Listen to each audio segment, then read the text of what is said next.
During the Great Depression, which I'm old enough to remember, there was, and most of my family were unemployed working class, there wasn't, it was bad, much worse subjectively than today, but there was an expectation that things were going to get better.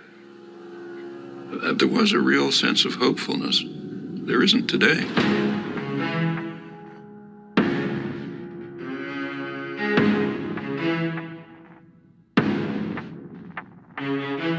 Inequality is really unprecedented. If you look at total inequality, it's like the worst periods of American history.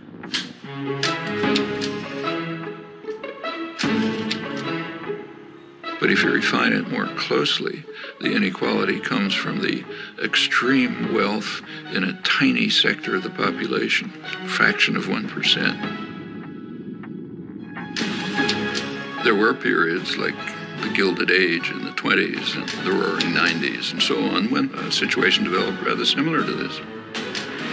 Now this period's extreme, because if you look at the wealth distribution, the inequality mostly comes from super wealth.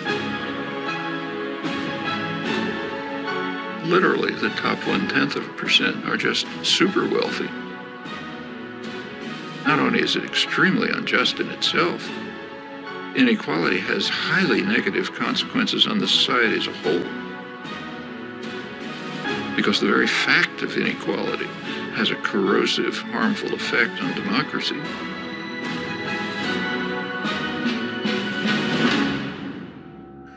You opened by talking about the American dream. Part of the American dream is class mobility. You're born poor, you work hard, you get rich. It was possible for a worker to get a decent job, buy a home, get a car, have his children go to school. It's all collapsed.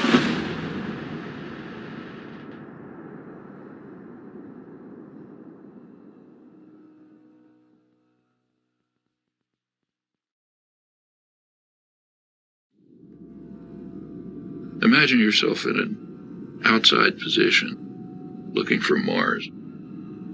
What do you see?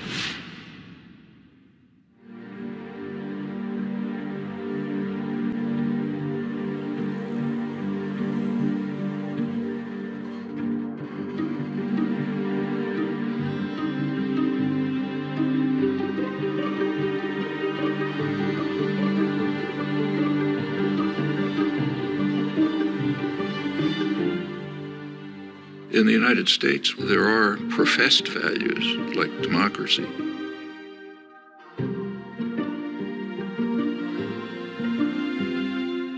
In a democracy, public opinion is going to have some influence on policy. And then the government carries out actions determined by the population. That's what democracy means. It's important to understand that privileged and powerful sectors have never liked democracy, and for very good reasons. Democracy puts power into the hands of the general population and takes it away from them. It's kind of a principle of concentration of wealth and power.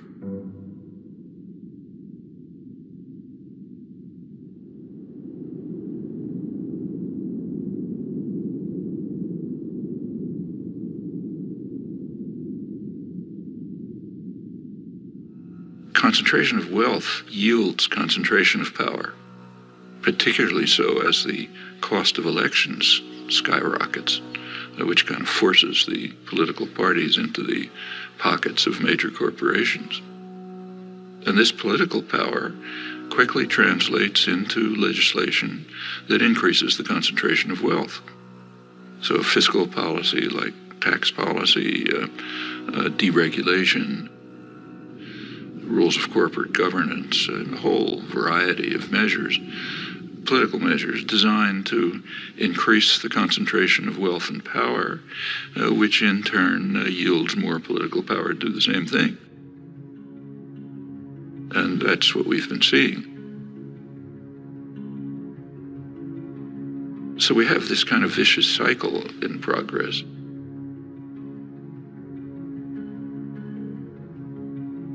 Actually it is so traditional that it was described by Adam Smith in 1776. You read famous Wealth of Nations. He says in England, the principal architects of policy are the people who own the society, in his day merchants and manufacturers. And they make sure that their own interests are very well cared for, however grievous the impact on the people of England or others. Now, it's not merchants and manufacturers, it's financial institutions and multinational corporations. The people who Adam Smith called the masters of mankind. And they're following the vile maxim, all for ourselves and nothing for anyone else. They're just going to pursue policies that benefit them and harm everyone else. And in the absence of a general popular reaction, that's pretty much what you'd expect.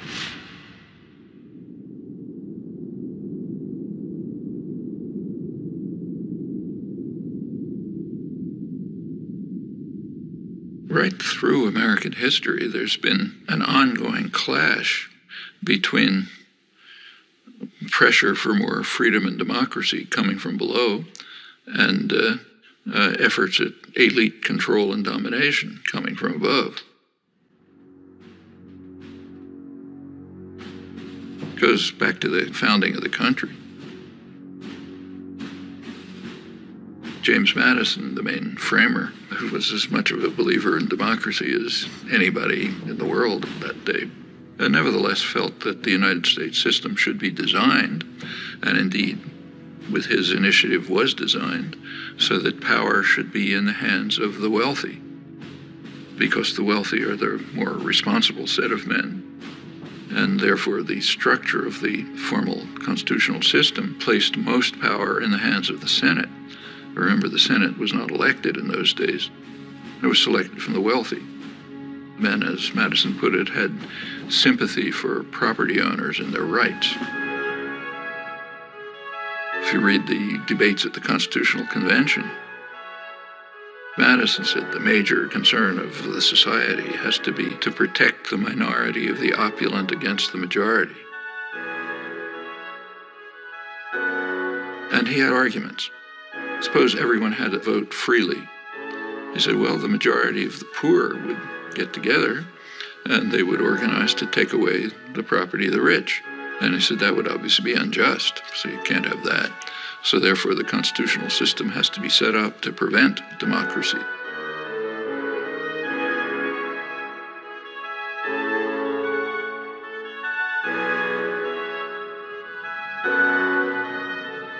Which is of some interest that this debate has a hoary tradition. It goes back to the first major book on political systems, Aristotle's Politics. He says of all of them, the best is democracy. But then he points out exactly the flaw that Madison pointed out. If Athens were a democracy for free men, the poor would get together and take away the property of the rich. Well, same dilemma, they had opposite solutions.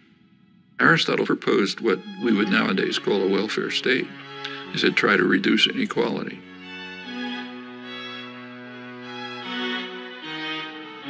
So, same problem, opposite solutions. One is reduce inequality, you won't have this problem. The other is reduce democracy.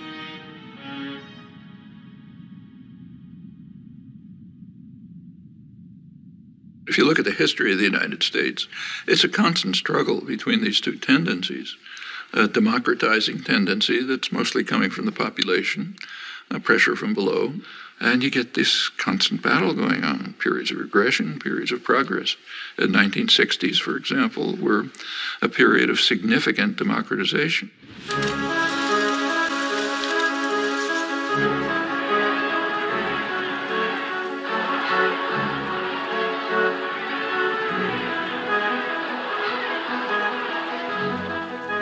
Sectors of the population that were usually passive and apathetic became organized, active, started pressing their demands.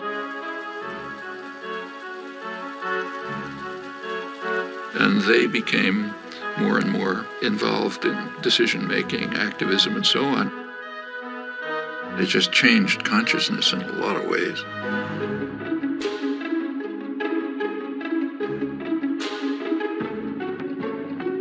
Minority rights. If democracy means freedom, why aren't our people free? Right. If democracy means justice, why don't we have justice? Right. If democracy means equality, why don't we have equality? Women's rights. This inhuman system of exploitation will change, but only if we force it to change, and force it together. Concern for the environment. A unique day in American history is ending, a day set aside for a nationwide outpouring of mankind seeking its own survival. Opposition to aggression. I'd say to those who criticize us for the militancy of our dissent that if they are serious about law and order, they should first provide it for the Vietnamese people, for our own black people, and for our own poor people. Concern for other people. One day we must ask the question, why are there 40 million poor people in America? When you begin to ask that question, you're raising a question about the economic system, about a broader distribution of wealth, the question of restructuring the whole of American society. These are all civilizing effects. And that caused great fear.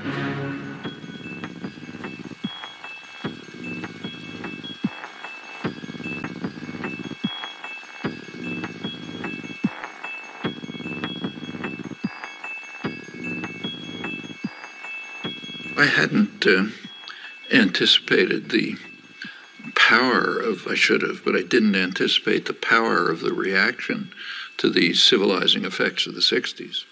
I did not anticipate the strength of the reaction to it. The backlash.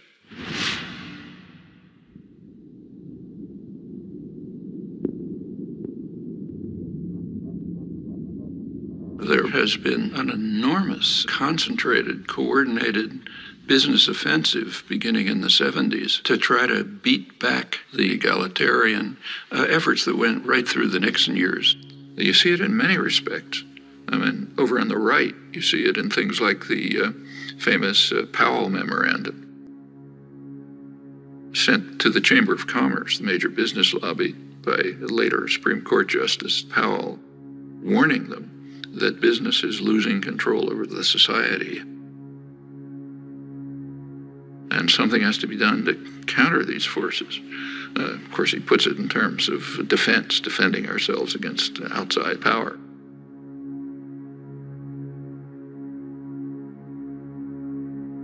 But if you look at it, it's a call for business to use its control over resources to carry out a major offensive to beat back this democratizing wave.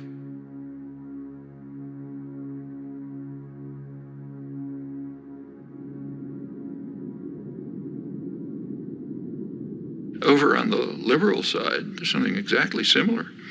The first major report of the Trilateral Commission is concerned with this. It's called the Crisis of Democracy. Trilateral Commission is liberal internationalists. Their flavor is indicated by the fact that they pretty much staffed the Carter administration. They were also appalled by the democratizing tendencies of the 60s and thought we have to react to it. They were concerned that there was an excess of democracy developing. Previously passive and obedient parts of the population, what are sometimes called the special interests, were beginning to organize and try to enter the political arena. And they said that imposes too much pressure on the state. It can't deal with all these pressures. So therefore they have to return to passivity and become depoliticized. They were particularly concerned with what was happening to young people. The young people are getting too free and independent. None of us will begin any violence. If there's any violence, it will be because of the police. The way they put it, there's a failure on the part of the schools, the universities, and churches, the institutions responsible for the indoctrination of the young. Their phrase, not mine.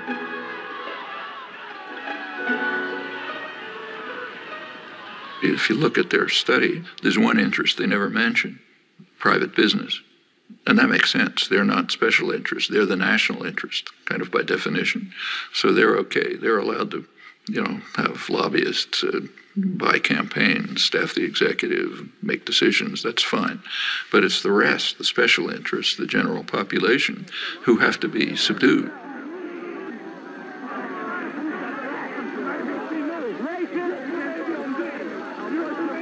Well, that's the spectrum. It's the kind of ideological level of the backlash. But the major backlash, which was in parallel to this, was just redesigning the economy.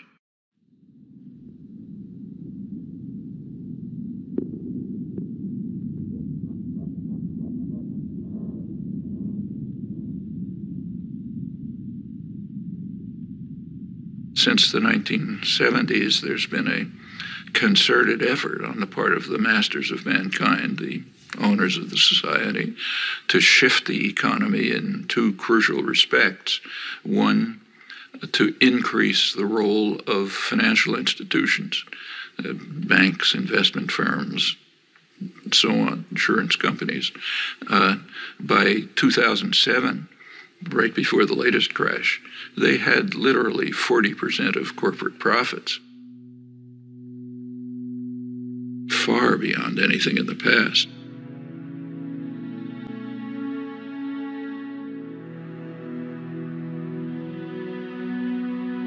Back in the 1950s, as for many years before, the United States economy was based largely on production. The United States was the great manufacturing center of the world.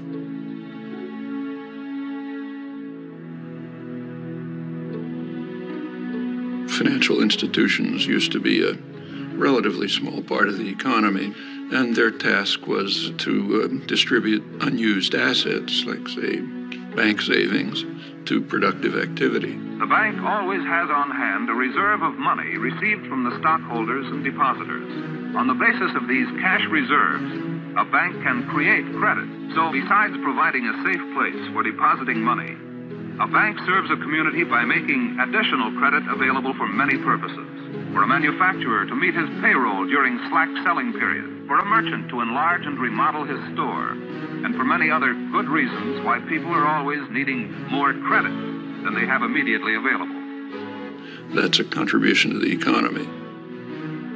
Regulatory system was established. Banks were regulated. The commercial and investment banks were separated, cut back very risky investment practices that could harm private people. There had been, remember, no financial crashes during the period of regulation. By the 1970s, that changed.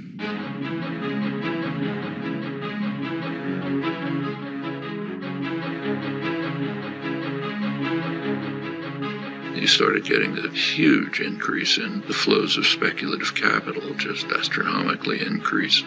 Enormous changes in the financial sector, from traditional banks to risky investments, complex financial instruments, money manipulations, and so on. Increasingly, the business of the country isn't production, at least not here. The primary business here is business. You can even see it in the choice of directors.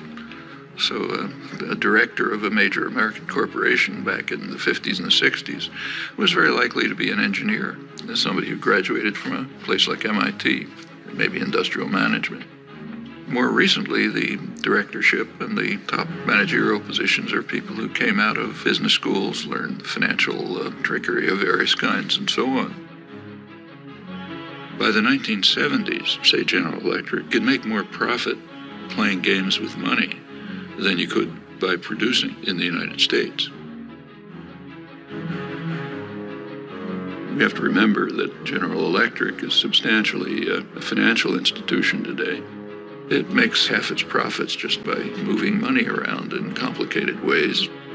And it's very unclear that they're doing anything that's of value to the economy. So that's one phenomenon, what's called financialization of the economy. Going along with that is the offshoring of production.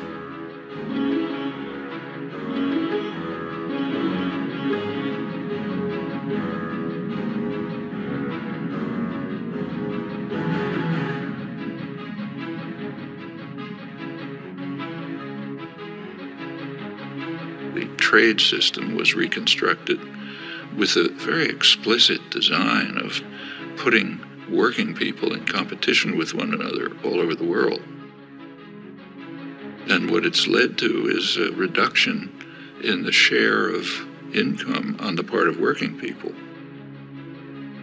It's been particularly striking in the United States, but it's happening worldwide. It means that an American worker is in competition with a super exploited worker in China. Meanwhile, highly paid professionals are protected. They're not placed in competition with the rest of the world, far from it. And of course, capital is free to move. Workers aren't free to move. Labor can't move, but capital can. Well, again, going back to the classics like Adam Smith, as he pointed out, free circulation of labor is the foundation of any free trade system. But workers are pretty much stuck. The wealthy and the privileged are protected, so you get obvious consequences, and they're recognized, and in fact praised. Policy is designed to increase insecurity.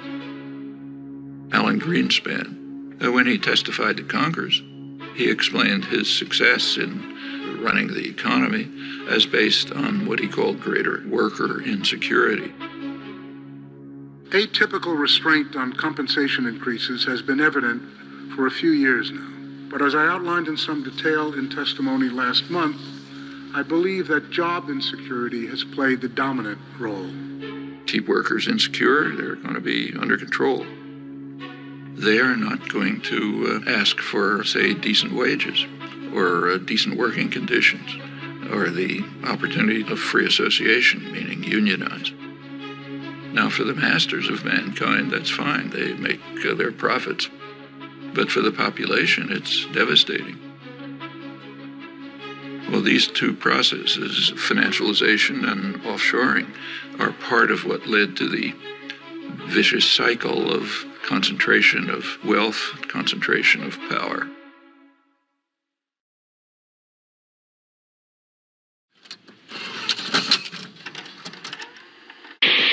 I'm Noam Chomsky. I'm on the faculty at MIT, and I've been getting more and more heavily involved in anti-war activities for the last few years.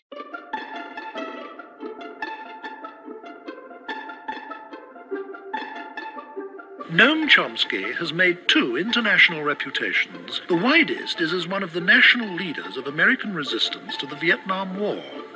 The deepest is as a professor of linguistics who, before he was 40 years old, had transformed the nature of his subject. You are identified with the New Left, whatever that is. You certainly have been an activist as well as a writer. Professor Noam Chomsky is listed in anybody's catalogs among the half-dozen top heroes of the New Left. This standing he achieved by adopting over the past 2 or 3 years a series of adamant positions projecting at least American foreign policy, at most America itself.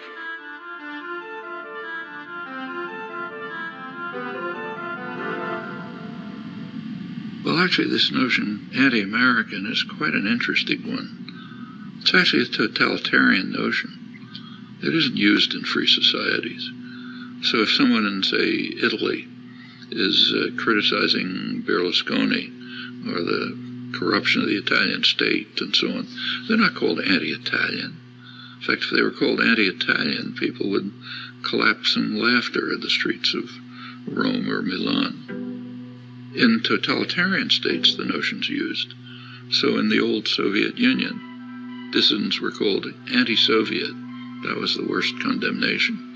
In the Brazilian military dictatorship, they were called anti-Brazilian. Now, it's true that in just about every society, critics are maligned, are mistreated different ways depending on the nature of the society. Like in the Soviet Union, say, Václav Havel would be imprisoned. In a U.S. dependency like El Salvador at the same time, his counterparts would have their brains blown out by U.S.-run state terrorist forces, and other societies that just condemned or vilified and so on. And in the United States, one of the terms of abuse is anti-American. There's a couple of others, like, Marxist. There's an array of terms of abuse. But in the United States, you have a very high degree of freedom. And so if you're vilified by some commissars, who cares? You go on and do your work anyway. These concepts only arise in a culture where if you criticize state power, and by state I mean more generally, not just government, but state corporate power, if you criticize concentrated power, you're against the society, you're against the people. And it's quite striking that it's used in the United States. In fact, as far as I know, the only democratic society where the concept isn't just ridiculed. And it's a sign of elements of the elite culture which are quite ugly.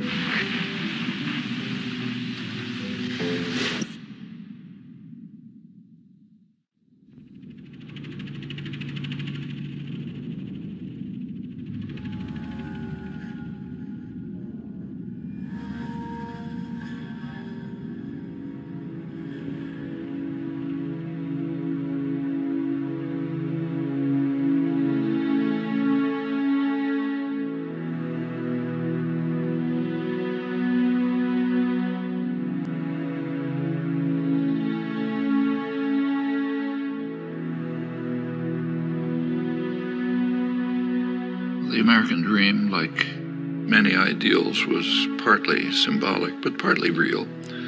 So in the 1950s and 60s, say, there was the biggest growth period in American economic history. The Golden Age. It was pretty egalitarian growth, so the lowest fifth of the population was improving about as much as the upper fifth. And there were some welfare state measures which improved life for much of the population. It was, for example, possible for a black worker to get a decent job in an auto plant, buy a home, get a car, have his children go to school, and so on, and the same across the board.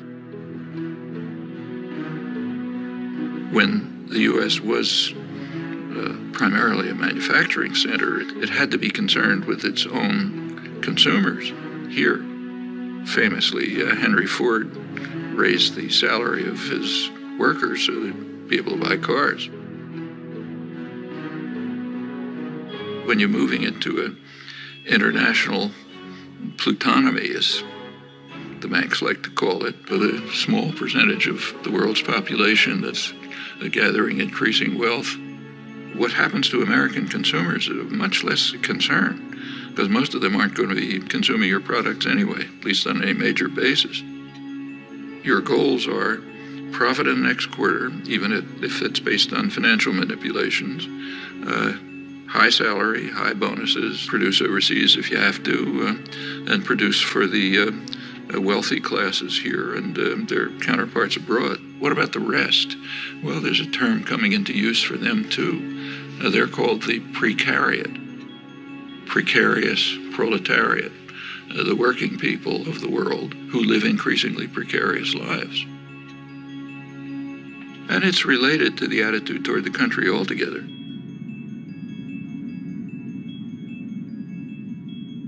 During the period of great growth of the economy, 50s and 60s, but in fact earlier, taxes on the wealthy were far higher. Corporate taxes were much higher. Taxes on dividends were much higher. Simply taxes on wealth were much higher. The tax system has been redesigned so that the taxes that are paid by the very wealthy are reduced, and correspondingly the tax burden on the rest of the population's increased.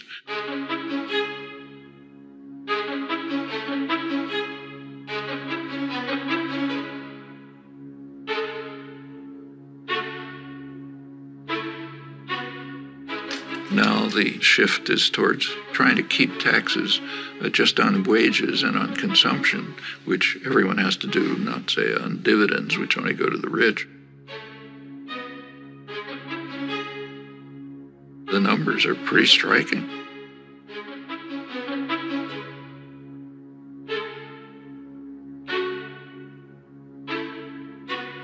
Now, there's a pretext. Of course, there's always a pretext. The pretext in this case is, well, that increases investment and increases jobs. But there isn't any evidence for that. If you want to increase investment, give money to the poor and the working people. They have to keep alive, so they spend their incomes. That stimulates production, stimulates investment, it leads to job growth, and so on. If you're an ideologist for the masters, you have a different line. And in fact, right now, it's almost absurd that corporations have money coming out of their pockets. So in fact, General Electric are paying zero taxes and they have enormous profits. Lets them take the profit somewhere else or defer it, but not pay taxes. And this is common. The major American corporations shift the burden of sustaining the society onto the rest of the population.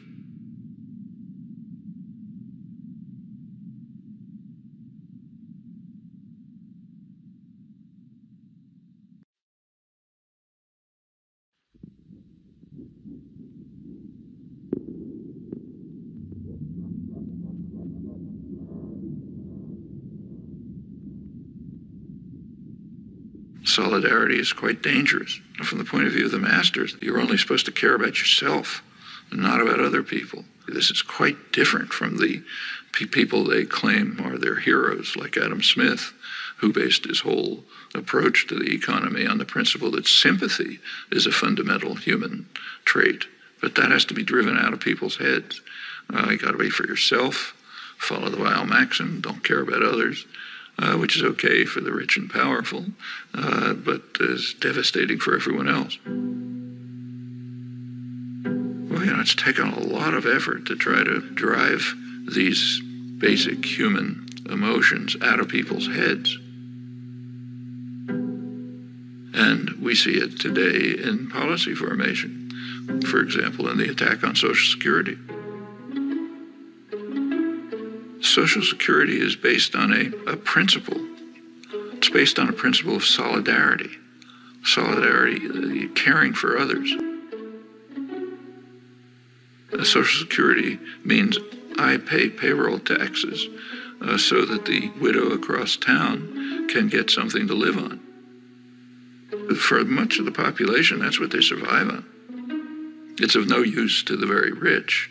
So therefore, there's a concerted attempt to destroy it. One of the ways is defunding it. You want to destroy some system, first defund it. Then it won't work. People will be angry. They want something else. That's a standard technique for privatizing some system. We see it in the attack on public schools. Public schools are based on the principle of solidarity. I no longer have children in school, they're grown up. But the principle of solidarity says, I happily pay taxes so that the kid across the street can go to school. That's normal human emotion. You have to drive that out of people's heads. I don't have kids in school, why should I pay taxes? Privatize it, so on. The public education system, all the way from kindergarten to higher education, is under severe attack. I mean, that's one of the jewels of American society.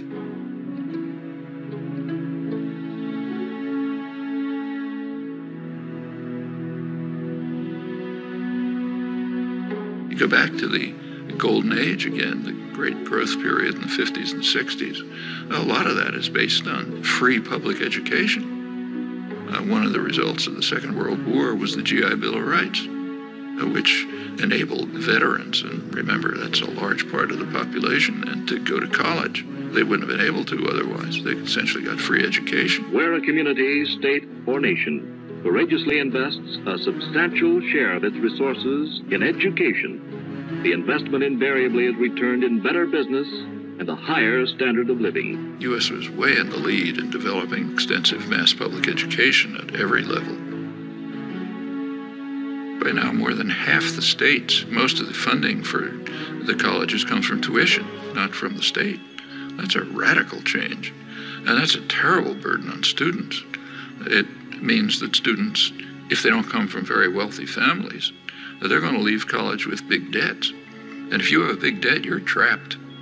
I mean, maybe you wanted to become a public interest lawyer, but you're going to have to go into a corporate law firm to pay off those debts. And by the time you're part of the culture, you're not going to get out of it again. And that's true across the board. In the 1950s, it was a much poorer society than it is today, but nevertheless could easily handle essentially free mass higher education. Today, a much richer society claims doesn't have the resources for it. That's just what's going on right before our eyes. That's the general attack on principles that, not only are they humane, they're the basis of the prosperity and health of this society.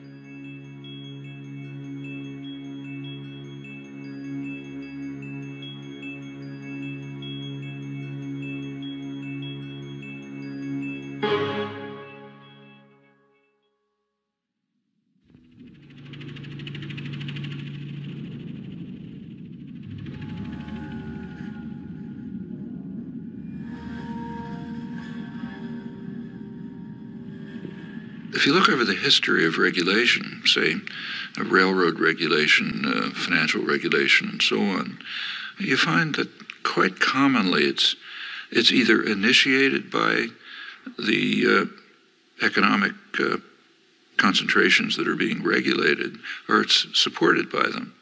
And the reason is because they know that sooner or later they can take over the regulators. And it ends up with what's called regulatory capture. The business being regulated is in fact running the regulators.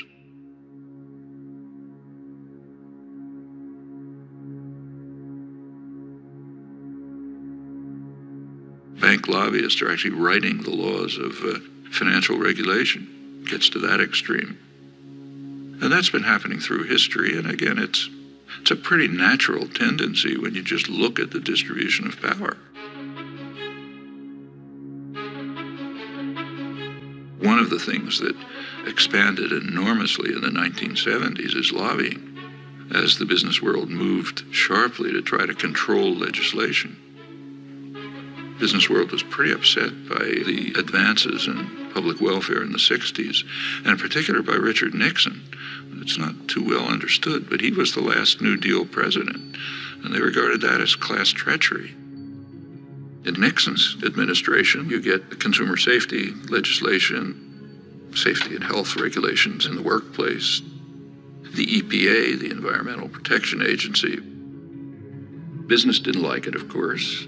They didn't like the high taxes, they didn't like the regulation, and they began a coordinated effort to try to overcome it. Lobbying sharply increased. Deregulation began with a real ferocity.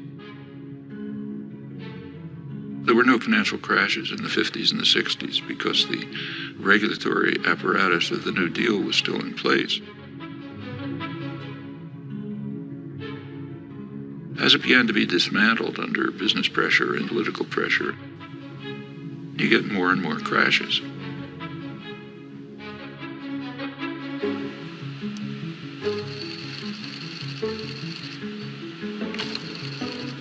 And it goes on right through the years. 70s sort of starts to begin.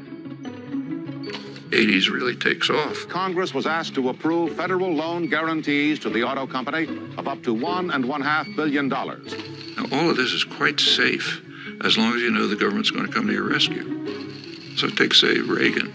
Instead of letting them pay the costs, Reagan bailed out the banks like Continental Illinois, the biggest bailout of American history at the time.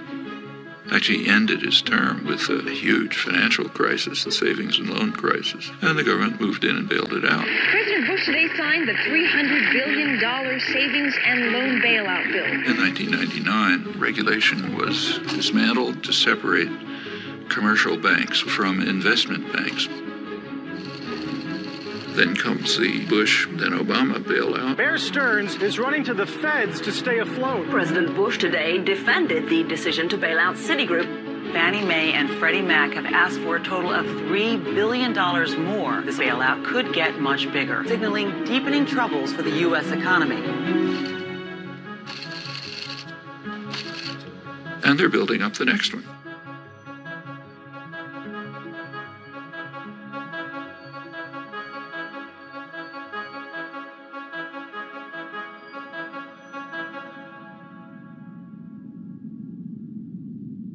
Each time, the taxpayer is called on to bail out those who created the crisis, increasingly the major financial institutions.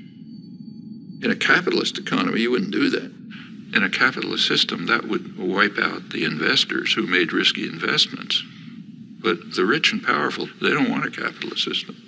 They want to be able to run to the nanny state as soon as they're in trouble and get bailed out by the taxpayer. That's called too big to fail.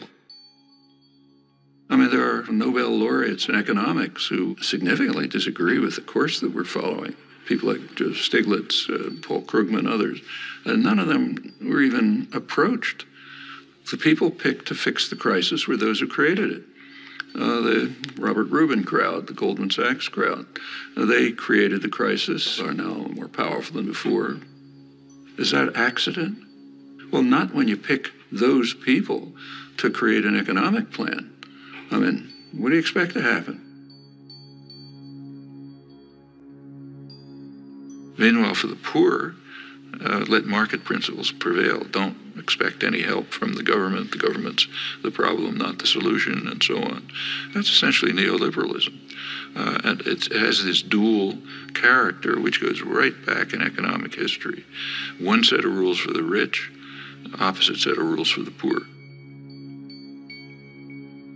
There's nothing surprising about this. It's exactly the dynamics you'd expect. And if the population allows it to proceed, it's just going to go on like this until the next crash, which is so much expected that credit agencies, which kind of evaluate the status of firms, are now counting into their calculations the taxpayer bailout that they expect to come after the next crash, which means that the beneficiaries of these credit ratings, like the big banks, they can borrow money more cheaply, they can push out smaller competitors, and you get more and more concentration. Everywhere you look, policies are designed this way, which should come as absolutely no surprise to anyone. That's what happens when you put power into the hands of a narrow sector of wealth, which is dedicated to increasing power for itself, just as you'd expect.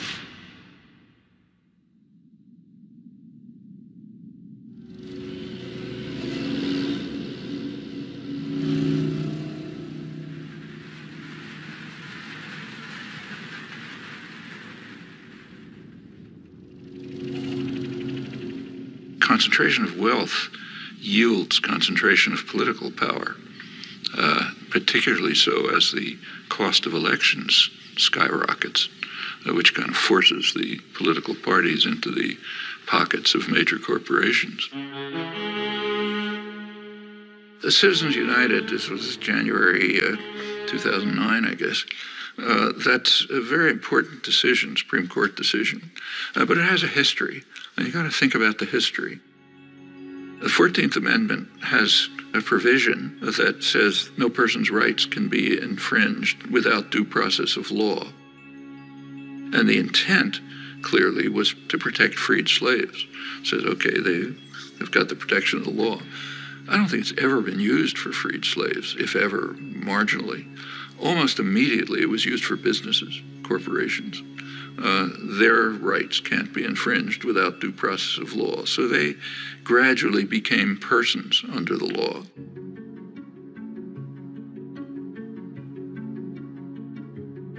Corporations are state-created legal fictions. Maybe they're good, maybe they're bad, but to call them persons is kind of outrageous. So they got personal rights back about a century ago, and that extended through the 20th century. They give corporations rights way beyond what persons have. So if, say, General Motors invests in Mexico, they get national rights, the rights of a Mexican business. While the notion of person was expanded to include corporations, it was also restricted. If you take the 14th Amendment literally, then no undocumented alien can be deprived of rights if they're persons. Undocumented aliens who are living here and building your buildings, cleaning your lawns, and so on, they're not persons. But General Electric is a person, an immortal, super powerful person. This perversion of the elementary morality and the obvious meaning of the law is quite incredible. In the 1970s, the courts decided that money is a form of speech. Buckley versus Valeo. And then you go on through the years to Citizens United, which says that the right of free speech of corporations, namely to spend as much money as they want, can't be curtailed.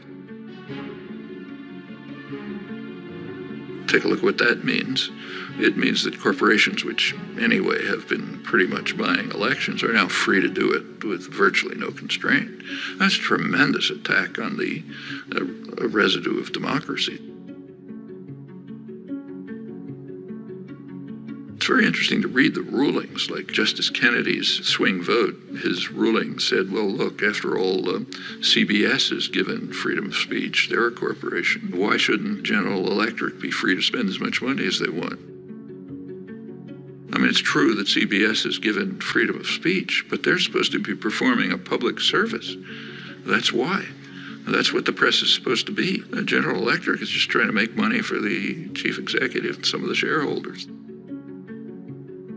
It's an incredible decision, and it puts the country in a position where business power is greatly extended beyond what it always was. This is part of that vicious cycle. The Supreme Court justices are put in by reactionary presidents who get in there because they're funded by business. It's the way the cycle works.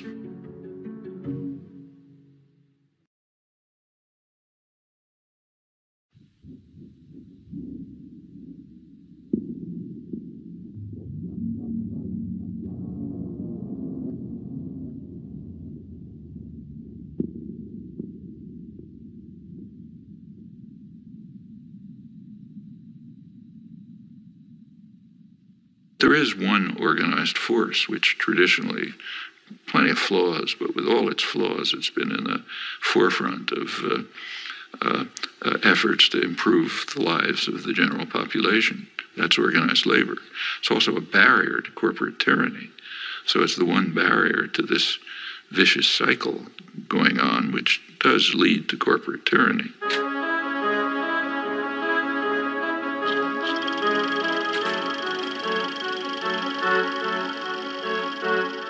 A major reason for the concentrated, almost fanatic attack on unions, on organized labor, is they are a democratizing force.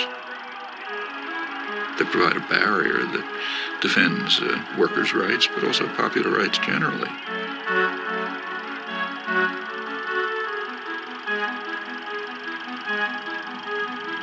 And that interferes with the prerogatives and power of those who own and manage the society.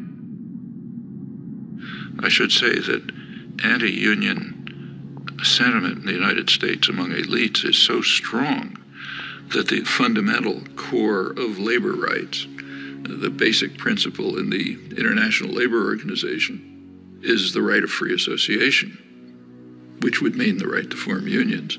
The U.S. has never ratified that. So I think the U.S. may be alone among major societies in that respect.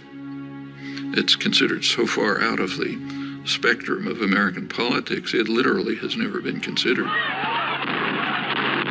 Remember that the U.S. has a long and very violent labor history as compared with comparable societies.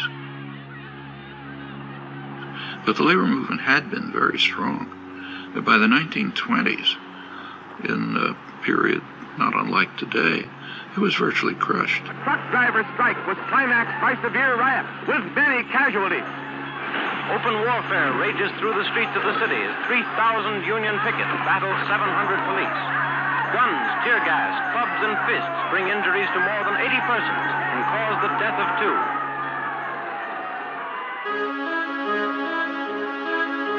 By the mid-30s, it began to reconstruct.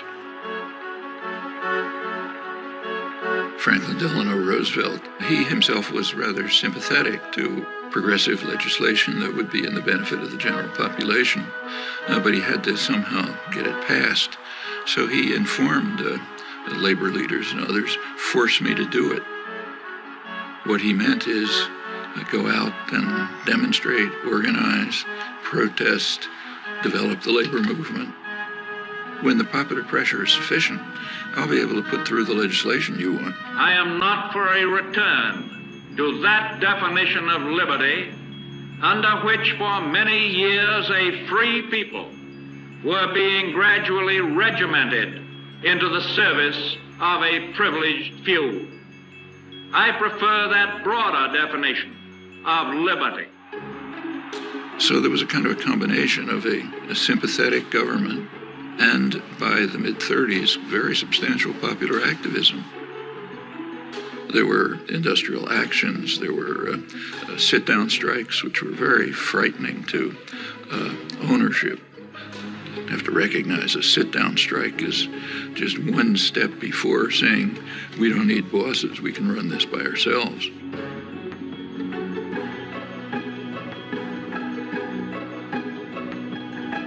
And business was appalled. You read the business press, say, in the late 30s, they were talking about the hazard-facing industrialists and the rising political power of the masses, which has to be repressed. Things were on hold during the Second World War, but immediately after the Second World War, the business offensive began in force. Taft-Hartley Act. The Taft-Hartley Act was written for only one purpose: to restore justice and equality in labor management relations. McCarthyism was used for massive corporate propaganda offensives to attack unions. It increased sharply during the Reagan years. I mean, Reagan pretty much told the business world, if you want to illegally break organizing efforts and strikes, go ahead. They are in violation of the law, and if they do not report for work within 48 hours, they have forfeited their jobs and will be terminated. Continued in the 90s, and of course with George W. Bush, who went through the roof. By now, less than 7% of private sector workers have unions.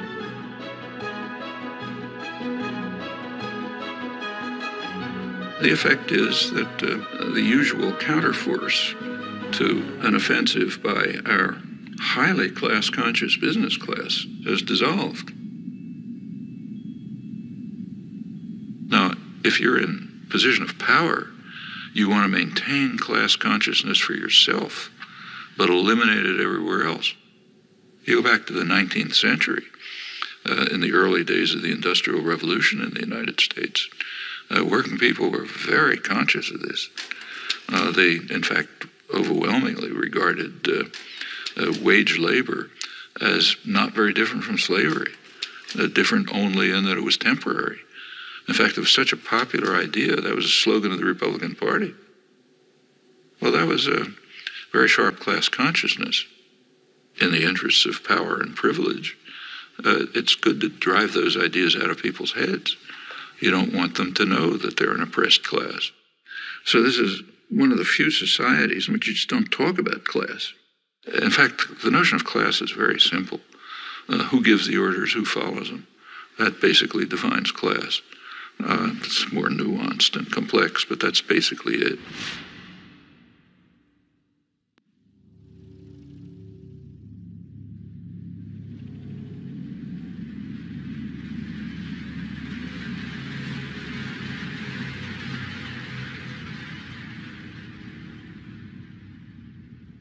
The public relations industry, the advertising industry, which is dedicated to creating consumers, it's a phenomenon that developed in the freest countries, in Britain and the United States. And the reason is pretty clear. It became clear by, say, a century ago that it was not going to be so easy to control the population by force. Too much freedom had been won. labor organizing, parliamentary labor parties in many countries, women starting to get the franchise and so on. So you had to have other means of controlling people. And it was understood and expressed that you have to control them by control of beliefs and attitudes. Well, one of the best ways to control people in terms of attitudes is what the great political economist Thorstein Veblen called fabricating consumers.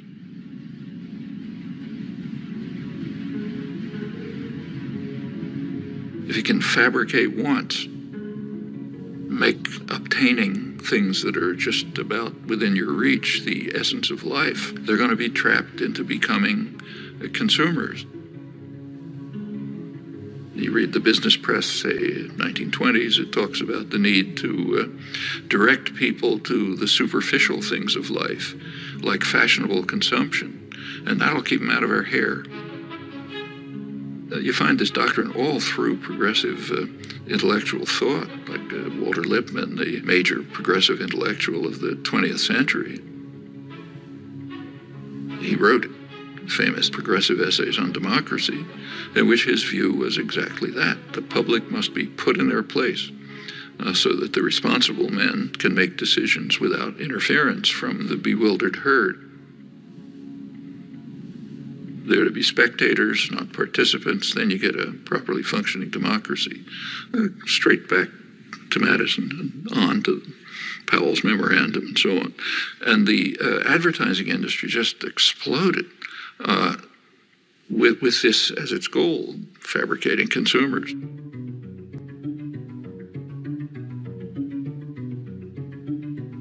And it's done with great sophistication. You don't see many wild stallions anymore. He's one of the last of a wild and very singular breed. Come to Marlboro country. The ideal is what you actually see today, where, let's say, teenage girls, if they have a free Saturday afternoon, will go walking in the shopping mall, not to the library or somewhere else. The idea is to try to control everyone, to turn the whole society into the perfect system. Perfect system would be a society based on a dyad, a pair. The pair is you and your television set, or maybe now you and the internet, in which that presents you with what the proper life would be, what kind of gadgets you should have. And you spend your time and effort gaining those things which you don't need and you don't want, and maybe you'll throw them away. But that's the measure of a decent life. What we see is in, say, advertising on television. If you've ever taken an economics course, you know that markets are supposed to be based on informed consumers making rational choices. Well, if we had a system like that, a market system, then a television ad would consist of, say, General Motors putting up information saying, here's what we have for sale. That's not what an ad for a car is. An ad for a car is a football hero, an actress, the car doing some crazy thing like going up a mountain or something. The point is to create uninformed consumers who will make irrational choices. That's what advertising is all about. And when the same institutions, PR system, runs elections, they do it the same way.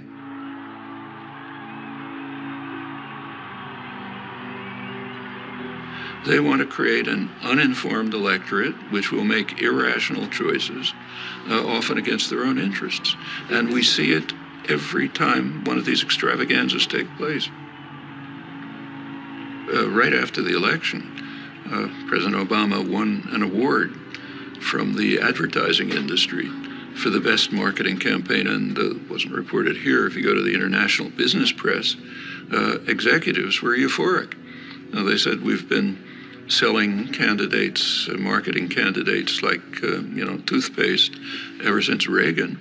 And this is the greatest achievement we have. I don't usually agree with Sarah Palin, but when she mocks what she calls the hopey, changey stuff, she's right. First of all, Obama didn't really promise anything. That's mostly illusion. You go back to the campaign rhetoric and take a look at it. There's very little discussion of policy issues, and for very good reason, because public opinion on policy is sharply disconnected from what the two-party leadership and their financial backers want. Policy, more and more, is focused on the private interests that fund the campaigns, with the public being marginalized.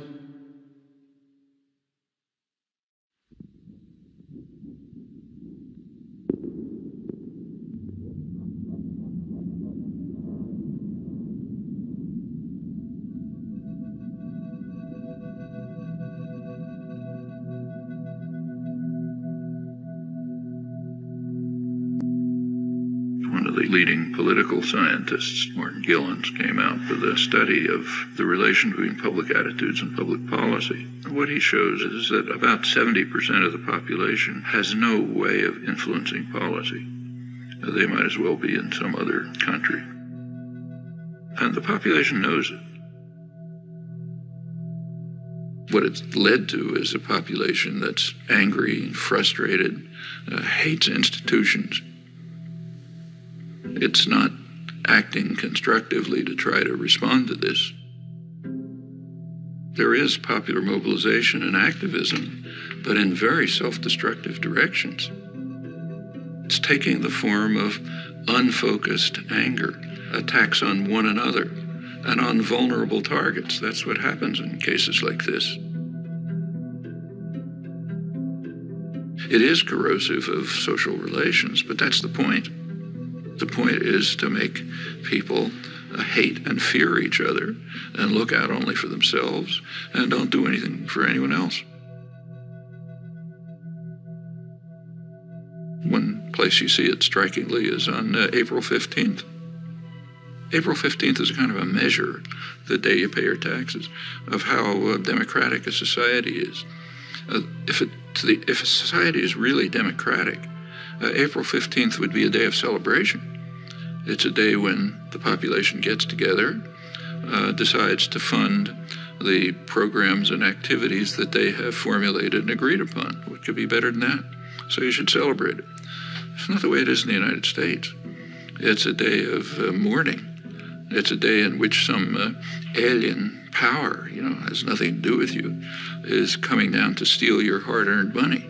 And you do everything you can to keep them from doing it. Well, that is a kind of a measure of the extent to which, at least in popular consciousness, democracy is actually functioning.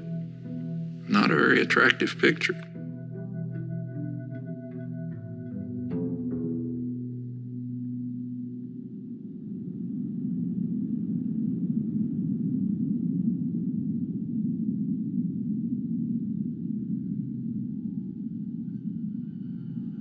The tendencies that we've been describing within American society, unless they're reversed, it's going to be an extremely ugly society.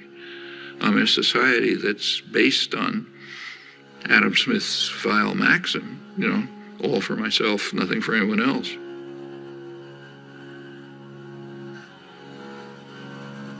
A society in which normal human instincts and emotion of sympathy, solidarity, mutual support, in which they're kind of like driven out. That's a society so ugly, I don't even know who'd want to live in it. I wouldn't want my children to. If the society is based on control by private wealth, it will reflect the values that it in fact does reflect. The value that is greed and the desire to maximize personal gain at the expense of others. Now, any society, a small society based on that principle is ugly, but it can survive. A global society based on that principle is headed for massive destruction.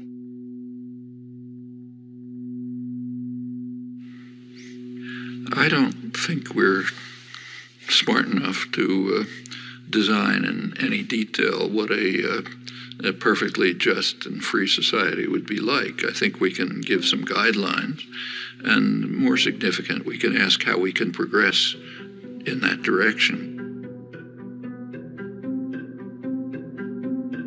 John John Dewey, the leading social philosopher in the late 20th century, he argued that until all institutions, production, commerce, media, unless they're all under participatory democratic control, we will not have a functioning democratic society. As he put it, policy will be the shadow cast by business over society. Well, that's essentially true.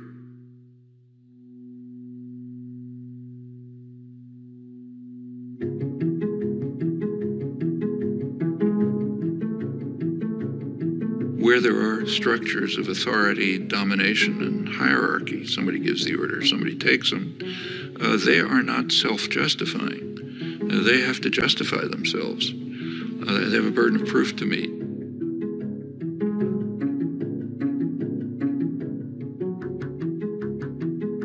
Well, if you take a close look, usually you find they can't justify themselves. If they can't, we ought to be dismantling them, trying to expand the domain of freedom and justice by dismantling that form of illegitimate authority.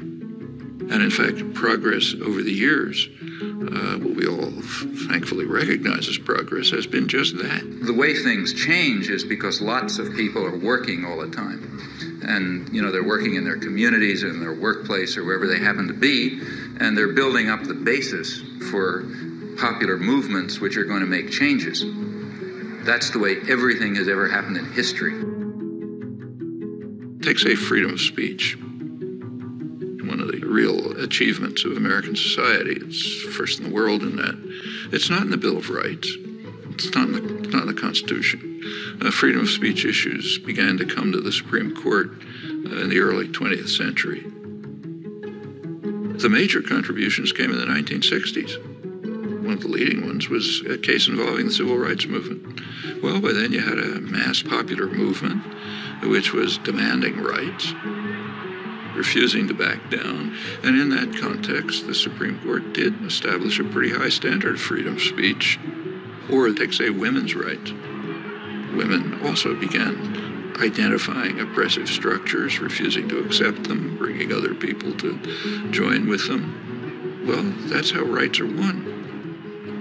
To a non-trivial extent, I've also spent a lot of my life in activism. That doesn't show up publicly, but actually I'm not terribly good at it. I'm not the greatest organizer. I think that we can see quite clearly some very, very serious defects and flaws in our society, our level of culture, our institutions, which are going to have to be corrected by operating outside of the framework that is commonly accepted. I think we're going to have to find new ways of political action. But the activists are people who have created the rights that we enjoy. They're not only carrying out policies based on information that they're receiving, but also contributing to the understanding. Remember, it's a reciprocal process. That you have a great deal of... You try to do things, you learn. You learn about what the world is like. That feeds back to the understanding of how to go on. There's huge opportunities. It is a very free society. Still the freest in the world. Government has very limited capacity to coerce. Corporate business may try to coerce, but they don't have the mechanism. So there's a lot that can be done if people organize, struggle for their rights as they've done in the past, and they can win many victories.